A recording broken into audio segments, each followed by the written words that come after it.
प्यारे विद्यार्थियों, आज हम एक बहुत ही इंटरेस्टिंग टॉपिक पर चर्चा करने वाले हैं। दिन रात आप वस्तुएं खरीदते हैं, बेचते हैं, व्यापारी लोग अपना सामान बेचते हैं, हम उसको लेने जाते हैं।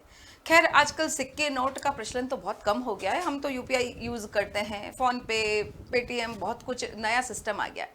लेकिन क्या आप जानते हैं सिक्कों की शुरुआत कब हुई और क्यों हुई? उससे पहले क्या होता था? जब सिक्के नहीं चलते थे उससे पहले वस्तु विनिमय का सिस्टम होता था। जैसे मेरे पास गेहूं है, आपके पास सब्जी है, मैंने गेहूं दे दिया, सब्जी ले ली। इस प्रकार से कपड़ा ले लिया, मेरे पास अनाज है, अनाज दे दिया। इस प्रकार से सभी लोग अपनी आवश्यकताओं की पूर्ति करते थे। सिक्के कब प्रचलन में आए? सबसे प्राचीनतम सिक्के कौन से थे? वह किसके द्वारा जारी किए गए? वह कौन सी धातु के बने हुए थे? आइए आज इस इंटरेस्टिंग टॉपिक पर हम चर्चा करेंगे। सबसे प्राचीनतम सिक्कों की बात करते। सबसे प्राचीनतम सिक्के जो है वह आहत सिक्के। आहत सिक्के का मतलब नाम से समझो, ठोक ठोक कर, यानी तकलीफ होती, हमको तकलीफ हुई, लग गई, उसको पीट पीट कर बनाया गया, इसीलिए इसका नाम आहत सिक्के रखा गया। सबसे पहले सिक्के चलाए क्यों गए? इसके प्रचलन से हमें लाभ क्या हुआ? इससे व्यापार आसान हुआ, व्यापार जो है वह आसान हुआ। पहले क्या चलता था? पहले तो वस्तु विनिमय होता था, आपने दिया मैंने लिया, वस्तु विनिमय। अब वस्तु विनिमय की आवश्यकता नहीं। अब मेरे पास कोई चीज है ही नहीं तो मैं आपको क्या दूं? मेरे पास सिक्का है, मैं आपसे वस्तु खरीद सकती हूँ। तो इससे क्या हुआ? व्यापार में बहुत ज्यादा सिक्कों से लाभ हुआ। आहत सिक्के कब प्रचलन में आए? 6ठी शताब्दी ईसा पूर्व हमें आहत सिक्के, सबसे प्राचीनतम सिक्के यह आहत सिक्के। इन्हें ठोक कर पीट कर इनके ऊपर डिजाइन बनी हुई आपको दिखाई दे रही है। क्या है इस पर भी चर्चा करूंगी। तो यह सिक्के कब चले? 6ठी शताब्दी ईसा पूर्व। कब प्रचलित होते हैं? 6ठी शताब्दी ईसा पूर्व, पूरे भारत में 6ठी शताब्दी ईसा पूर्व तक हमें ये बहुत अच्छे से पूरे भारत से प्राप्त होते हैं। और इसमें धातु कौन सी थी? चांदी और तांबे के बने हुए थे बच्चों। चांदी के, तांबे के बने हुए आहत सिक्के जो है हमें प्राप्त होते हैं। कहां से मिले? पूरे उपमहाद्वीप से, यानी पूरे भारत से प्रचुर मात्रा में हमें इस प्रकार के प्राचीनतम सिक्के प्राप्त होते हैं। इन पर बने हुए प्रतीकों की हमने खोज करी। मुद्रा शास्त्र जो है वह मुद्राओं का अध्ययन करता है। खोज करी इस पर क्या बना हुआ है। तो इस पर क्या बना हुआ मिला हमें? देखो, आपको हाथी दिखाई दे रहा है, मोर दिखाई दे रहा है, हाथी दिखाई दिए, मोर दिखाई दिए, शंख दिखाई दिए, पेड़ दिखाई दिए। और इसकी तुलना की गई कि ये किससे मिल रहा है। हमने जब इसकी खोज करी तो हमें पता चला कि शायद यह मौर्य राजाओं के द्वारा जारी किए गए, मौर्य राजा द्वारा जारी किए गए होंगे। और या फिर ऐसा भी हो सकता है कोई व्यापारी थे उनके द्वारा जारी किए गए, कोई धनवान व्यक्ति थे उनके द्वारा जारी किए गए, धनपतियों के द्वारा भी जारी किए गए होंगे। इसके प्रतीकों से हमने पता लगाया कि इफ या तो हो सकता है कि मौर्य शासकों के द्वारा या फिर अन्य लोगों के द्वारा इसे जारी किया गया होगा। तो यहां मैंने आपको प्राचीनतम सिक्कों का इतिहास बताया। थोड़ा सा आगे बढ़ते हैं। जैसे जैसे हम किसी चीज में एक्सपर्ट होते हैं उसका और अच्छा हम देखते हैं, नया एडिशन, नई चीज, नई तकनीकी उसमें आती है। जैसे फोन देख लो, पहले कैसे कीपैड वाले फोन होते थे, अब स्मार्टफोन, आईफोन। जैसे जैसे हम आगे बढ़ते हैं उसमें सुधार होता है। ठीक इसी प्रकार के सिक्कों में भी हमें कुछ परिवर्तन मिलता है। यस, चलो अब बात करते किसकी? अब हमें प्रतिमा युक्त सिक्के, फोटो दिख रही है आपको राजा की, यह आपको राजा की फोटो के साथ सिक्के दिखाई दे रहे हैं, उस पर कुछ लिखा हुआ भी मिल रहा है। तो ऐसे सिक्के हमें कब मिलने लगे? तो ध्यान रखना है, इंडो ग्रीक शासकों के द्वारा शासकों की प्रतिमा और नाम युक्त सिक्के। इंडो ग्रीक को हिंद यूनानी भी बोलते हैं, ये दोनों एक ही वर्ड है, ध्यान रखना है। हिंदी इंग्लिश दोनों ही एक कॉमन शब्द, जरूर ध्यान रखना। हिंद यूनानी शासक जो थे उनके द्वारा अपनी फोटो युक्त यानी प्रतिमा युक्त, प्रतिमा यानी आपको इसका फेस दिखाई दे रहा है, और लेख युक्त सिक्के, नाम युक्त सिक्के हमें मिलते हैं इंडो ग्रीक शासकों के द्वारा 200 ईसा पूर्व से मिलने शुरू होते हैं। ये कहां पर थे? ये जारी करने वाले शासक जो है भारत के पश्चिमोत्तर भाग पर शासन करते थे। जो भारत का पश्चिमोत्तर भाग है, पश्चिमोत्तर भाग पर शासन करते थे ये लोग। भाग पर देखो, यह जो भाग है ना, ये बहुत हरियाली वाला भाग था, बहुत अच्छा सब्जियां वगैरह उपजाऊ भूमि थी यहाँ की। और इसी वजह से हरा भरा सरसब्ज भाग पर इंडो ग्रीक शासक जो थे उन्होंने शासन किया था। और उनके द्वारा जो सिक्के चलाए गए वह सबसे पहले चलाए गए लेख युक्त और प्रतिमा युक्त सिक्के थे।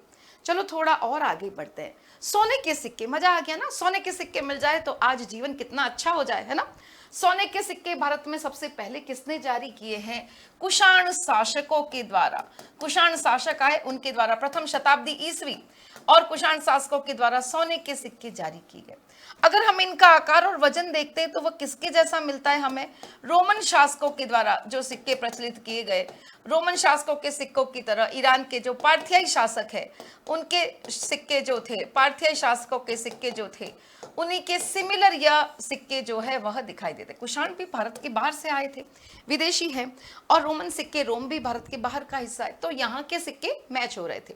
अब ये सिक्के हमें कहाँ से मिले? मध्य भारत से मिले, उत्तर भारत से मिले, दक्षिण भारत से मिले, बहुत सारे स्थानों से, मध्य भारत से, दक्षिण भारत से हमें खूब सिक्के यह प्राप्त हो रहे हैं। और एक खास बात, ये बहुत ज्यादा मात्रा में मिल रहे हैं। और यह क्या बताता है? जब बहुत ज्यादा मात्रा में सिक्के मिल रहे हैं, इसका मतलब है हम बहुत ज्यादा व्यापार करते थे या बहुत महंगी वस्तु बेचते होंगे, इसीलिए इतने सिक्के हमारे यहाँ पर आ गए।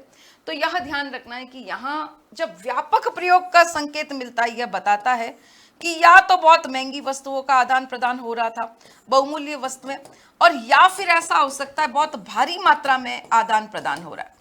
भारी मात्रा में हम क्या कर रहे हैं? आयात निर्यात जो है कर रहे थे, और इसी वजह से इतने सारे सिक्के हमें प्राप्त होते हैं। हम देखते हैं दक्षिण भारत के अनेक स्थलों से रोमन सिक्के मिलता है। यह क्या बताता है? क्या दक्षिणी भारत रोमन एम्पायर का भाग था? नहीं। फिर दक्षिण भारत में रोमन एम्पायर के इतने सिक्के कैसे मिले? इसका मतलब यह है बच्चों कि व्यापार जो है साम्राज्य की सीमाओं से बंधा हुआ नहीं था। व्यापार जो है सीमा बंधन से मुक्त था, सीमा बंधन रहित था। यानी ऐसा नहीं है कि रोम साम्राज्य के सिक्के रोम साम्राज्य में ही मिलेंगे, रोम साम्राज्य के सिक्के इंडिया में मिल रहे हैं और भारी मात्रा में मिल रहे हैं। यानी दक्षिणी भारत क्या रोमन साम्राज्य का अंग था? नहीं, हम तो आजाद थे, रोमन एम्पायर के अंडर में नहीं थे। लेकिन हमारे यहाँ इतने सारे ऐसे सिक्के मिले हैं रोमन एम्पायर के, तो इससे पता चलता है व्यापार जो है सीमाओं से बंधित नहीं था। अब बात करते हमें पंजाब हरियाणा से प्रथम शताब्दी ईस्वी में तांबे के बड़ी भारी मात्रा में सिक्के मिले। कहां से? पंजाब से और हरियाणा से।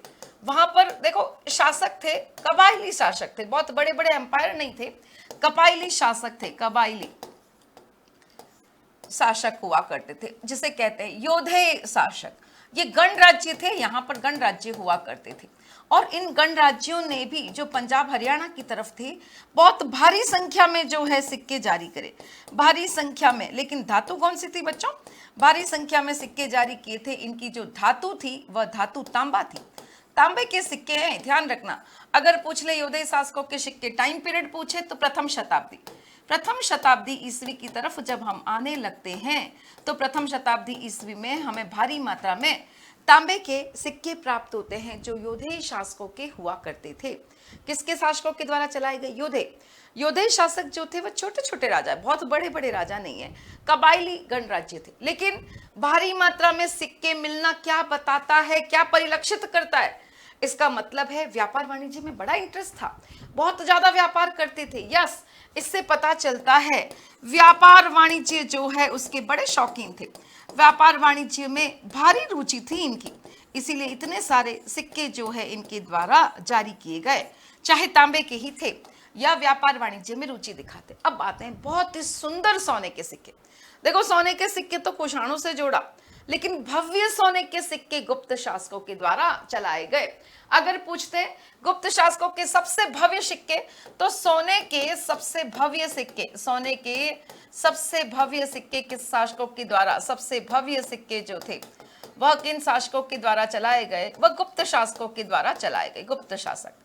और जो शुरुआती सिक्के हमें गुप्त शासकों के मिलते हैं, प्रारंभिक सिक्के, तो उसमें बहुत ही ज्यादा शुद्ध सोना था। प्रारंभिक सिक्के जो थे वह किसके बने हुए थे? शुद्ध सोने के बने हुए।